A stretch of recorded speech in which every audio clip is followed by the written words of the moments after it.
Welcome to my channel. I'm Dani Marie AUC. Let's talk about albinism.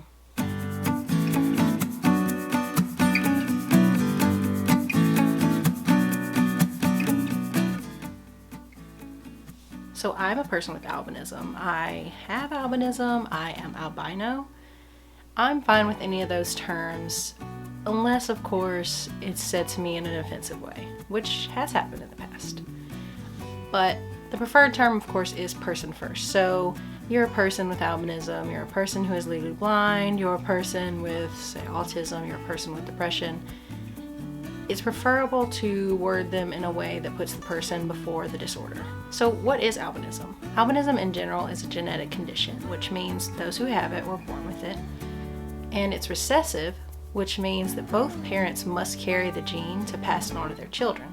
And each child they have, if they carry the gene, would have a 1 in 4 chance of having the disorder. So the type I have is called oculocutaneous albinism.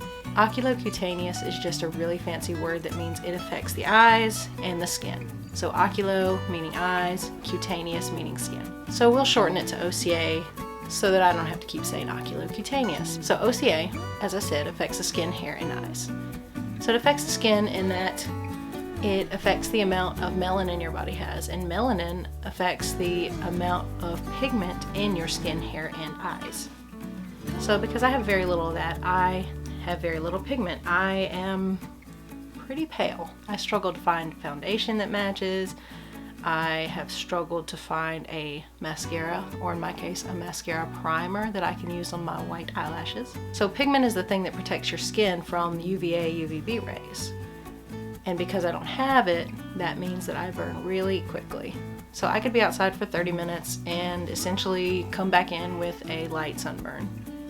Now, that's not to say that people who are darker skinned or less fair can get away with not wearing any sunscreen. It's really important to remember that no matter the amount of pigment you have, you can still get sun damage, even if you don't receive a sunburn. So what this basically means is that I was slathered in sunscreen as a child, and I still have to be very careful when I go outside. I have to wear hats, I have to be careful in cars without tinted windows, and I have to be careful when I go to places like the beach, or the snow, or anywhere with water that can reflect sun back onto me. So OCA also affects my hair.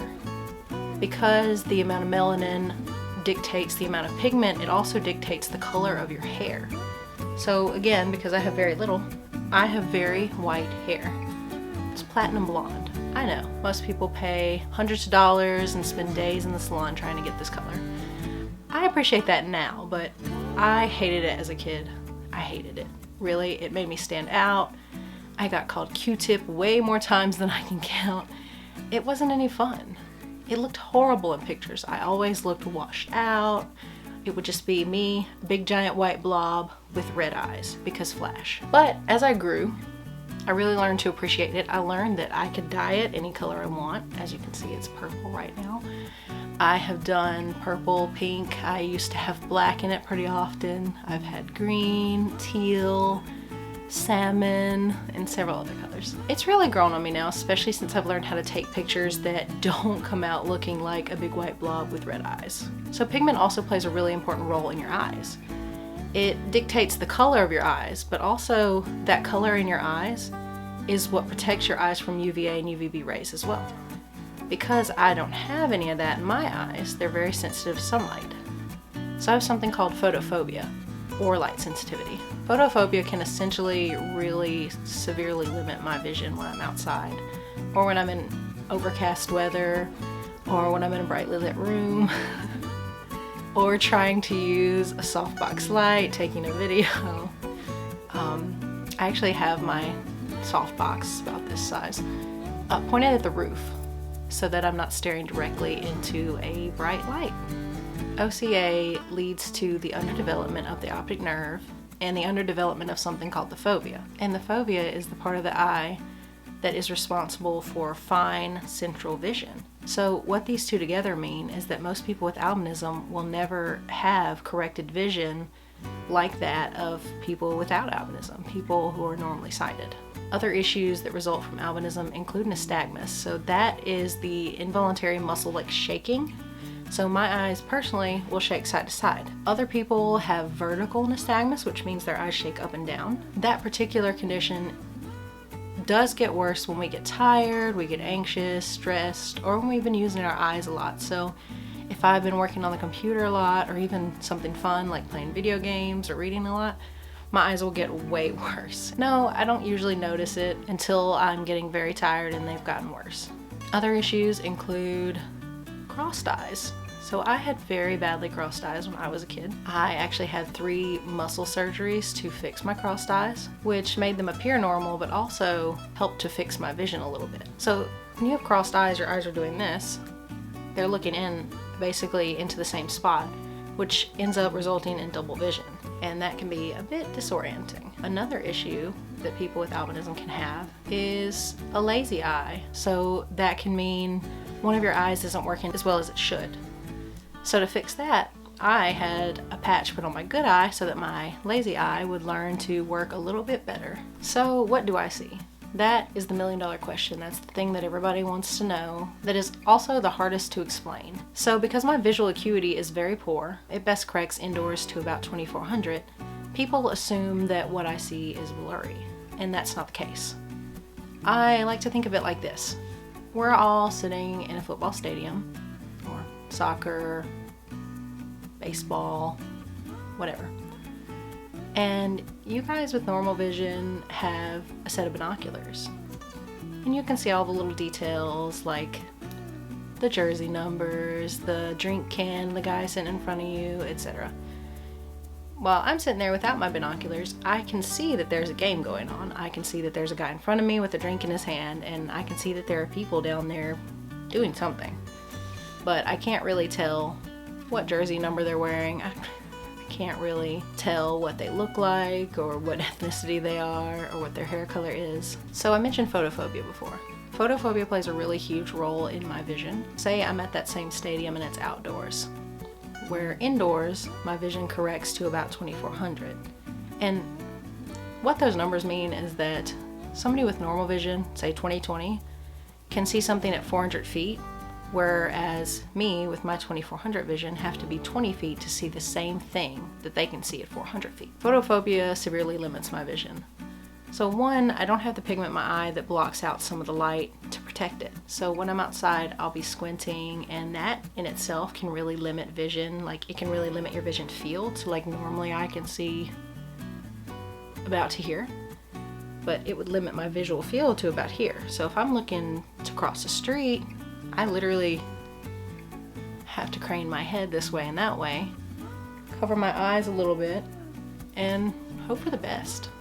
Really, that sounds terrible, but it's the truth. This also is a problem on overcast days, because an overcast day to someone with photophobia is sort of like walking outside and you're lit by a giant soft light box. For someone without light sensitivity, that may be a wonderful day. They can walk around without their sunglasses on and just, enjoy the day. But to someone with photophobia, they may walk outside and find it to be too bright.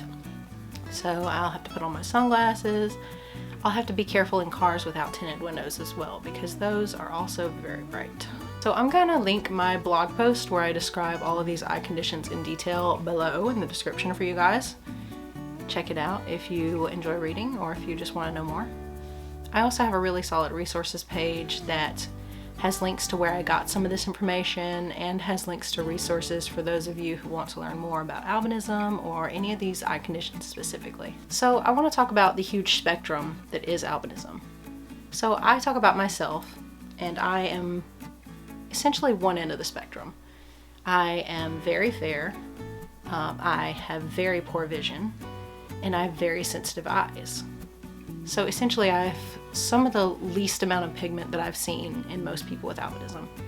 But that doesn't mean I'm the only version.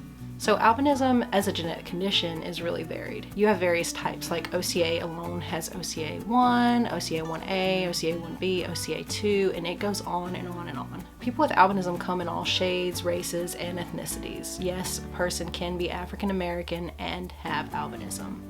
A person can be Latina, or Latino, or Latinx and have albinism. All of these things can be true. It's not exclusive to one country. It doesn't just happen in America. It doesn't just happen in Africa.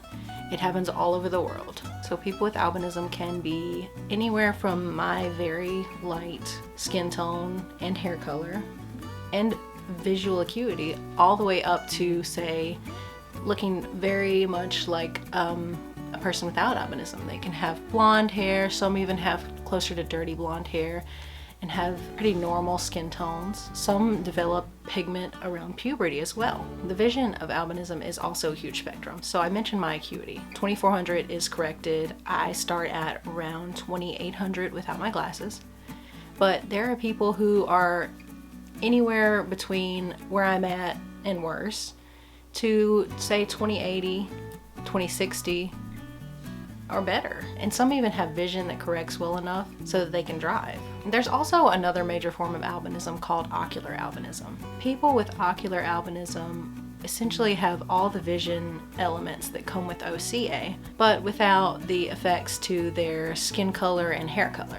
There are also various types of ocular albinism, just like there are OCA. So they can come with various visual acuities and a varied amount of eye conditions and other things like that. Both of these conditions can also have any of the eye conditions that a normally sighted person can have. So on top of having ocular albinism or oculocutaneous albinism, we can also be nearsighted, farsighted, have astigmatism, develop things like cataracts or glaucoma or any other eye condition you can think of. There is also another genetic condition called Hermansky-Pudlak Syndrome, or HPS, where albinism is actually a symptom of that syndrome. Other symptoms of HPS also include a platelet disorder and cystic fibrosis, just to name a few. If you have any more questions or suggestions for videos, leave them below. Don't forget to like and subscribe, that's really going to help me out. And also, stay curious. Bye!